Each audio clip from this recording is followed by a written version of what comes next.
दोस्तों, आधी रात में बहुत बड़ा कांड हो गया है। कुछ ऐसा हुआ है जिसने पूरी मोदी सरकार की जो बैसाखी है उसको हिलाकर रख दिया है। बैसाखी यानी चंद्रबाबू नायडू। चंद्रबाबू नायडू पर इस वक्त बहुत सारे सवाल उठने लगे हैं। चंद्रबाबू नायडू की आंध्र प्रदेश सरकार पर तमाम तरीके के आरोप लग रहे हैं। जनता सवाल पूछ रही है, विरोध बढ़ता जा रहा है। स्थिति ये हो चुकी है कि चंद्रबाबू नायडू को किसी भी समय इस्तीफा देना पड़ सकता है, और अगर ऐसा हुआ तो मोदी जी को आनंद फानन में विदेश से भाग करके भारत आना पड़ेगा। अगर सरकार बचानी है तो चंद्रबाबू नायडू की कुर्सी बचाना भी जरूरी हो जाएगा।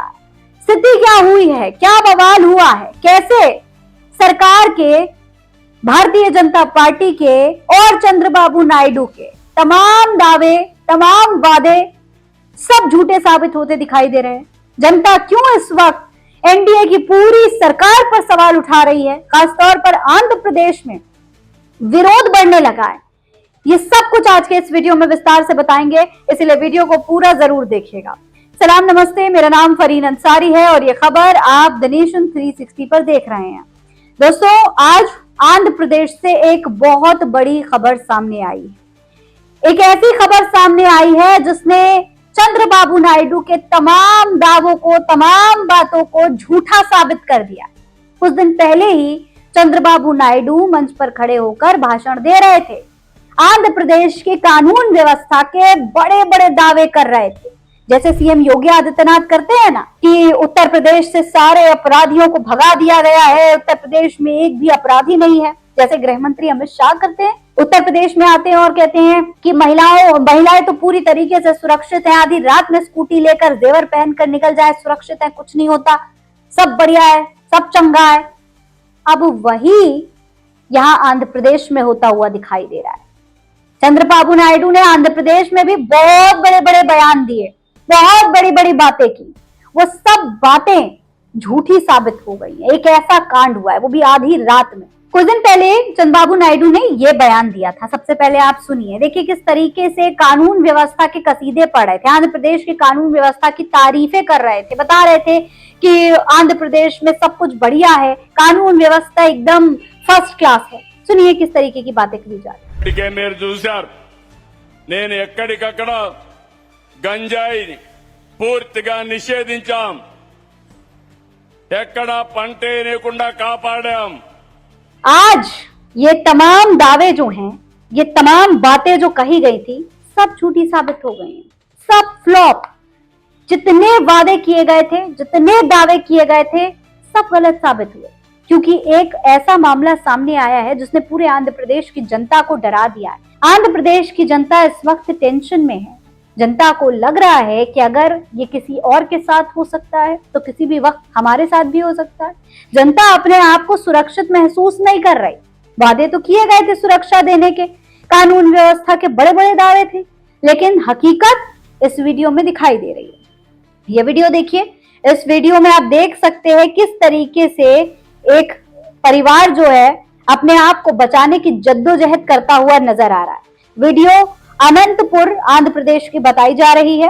एक पेज ने इस वीडियो को शेयर करके बताया है कि रिपोर्ट के मुताबिक घर के बाहर उपद्रव की शिकायत पुलिस से करने के बाद देर रात कुछ लोगों ने एक दंपत्ति के घर पर कथित तौर पर हमला कर दिया। आरोप है कि घर के अंदर पेट्रोल फेंककर हमला करने की कोशिश की गई। पीड़ितों ने मामले की शिकायत पुलिस अधिकारियों से की है और घटना का वीडियो सोशल मीडिया पर वायरल हो रहा है। देख सकते हैं आप इस वीडियो में एक पति पत्नी नजर आ रहे हैं, उनके बेड पर एक छोटा सा बच्चा सो रहा है। आप देख सकते हैं किस तरीके से कोई इनके घर के अंदर घुसने की कोशिश कर रहा है, इनके दरवाजे को धक्का दे रहा है, अंदर घुसने के लिए दरवाजे को पकड़ रहा है, लेकिन दूसरी तरफ से दोनों पति पत्नी जो हैं दरवाजे को बंद करने की कोशिश कर रहे हैं, किसी तरीके से खुद को, अपने परिवार को बचाने की कोशिश में लगे हुए हैं।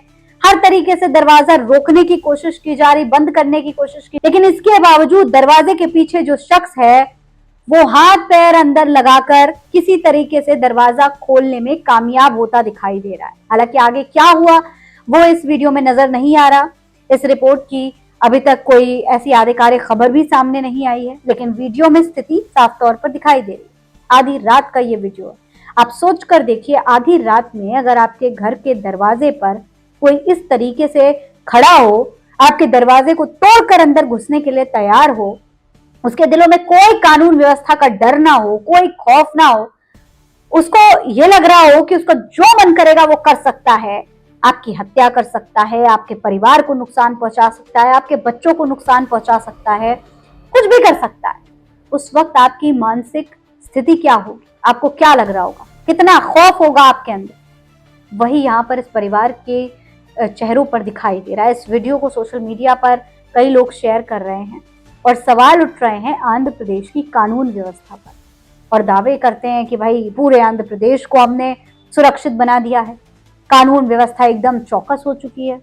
ये दावे भी वैसे ही खोखले साबित हो रहे हैं जैसे उत्तर प्रदेश में किए गए तमाम दावे खोखले साबित हो चुके हैं। जैसे दिल्ली की कानून व्यवस्था को लेकर रेखा गुप्ता के तमाम दावे बेबुनियाद साबित होते नजर आए हैं, वैसा ही इस बार आंध्र प्रदेश में भी नजर आ रहा है। सिर्फ इतना ही नहीं दोस्तों, ये तो कानून व्यवस्था पर तमाम आरोप लग रहे हैं, वो तो लग ही रहे हैं, इसके अलावा और भी बहुत सारे ऐसे वादे किए गए थे आंध्र प्रदेश की सरकार के द्वारा जो अभी तक पूरे नहीं हुए।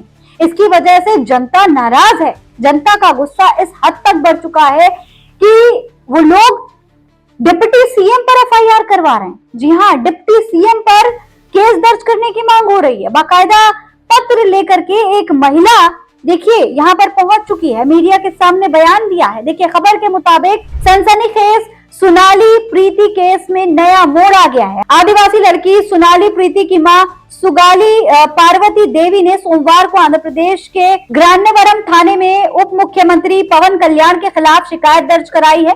पार्वती देवी का आरोप है कि पवन कल्याण ने उनकी बेटी की मौत का राजनीतिक फायदा उठाया। उन्होंने चुनाव से पहले परिवार से बड़े बड़े वादे किए, लेकिन सत्ता में आने के बाद उन्हें पूरा नहीं किया। उनका कहना है कि पवन कल्याण ने भरोसा दिलाया था कि उप मुख्यमंत्री बनने के बाद उनका पहला साइन सोनाली प्रीति को इंसाफ दिलाने के लिए होगा, लेकिन ऐसा नहीं हुआ। उन्होंने ये भी आरोप लगाया कि पवन कल्याण ने इस मामले पर अलग अलग समय पर अलग अलग बातें कही और दोबारा जांच कराने का वादा भी नहीं निभाया। पार्वती देवी कहती हैं कि जब भी मैं अपनी बेटी के लिए इंसाफ मांगने आई तब जनसेना पार्टी के नेताओं और समर्थकों ने मेरी मदद करने के बजाय मुझे ही निशाना बनाया। उन्होंने पुलिस से मांग की है कि उनकी शिकायत की निष्पक्ष जांच की जाए और कानून के मुताबिक पवन कल्याण के खिलाफ कार्रवाई की जाए। वहीं कृष्णा जिले के एसपी वासना सिंह सागर नायडू ने कहा है कि शिकायत की जांच की जाएगी और कानूनी राय लेने के बाद आगे की कार्रवाई की जाएगी। यानी सोचिए, मुख्यमंत्री के खिलाफ कार्रवाई की मांग करने पर मजबूर हो चुकी है जनता।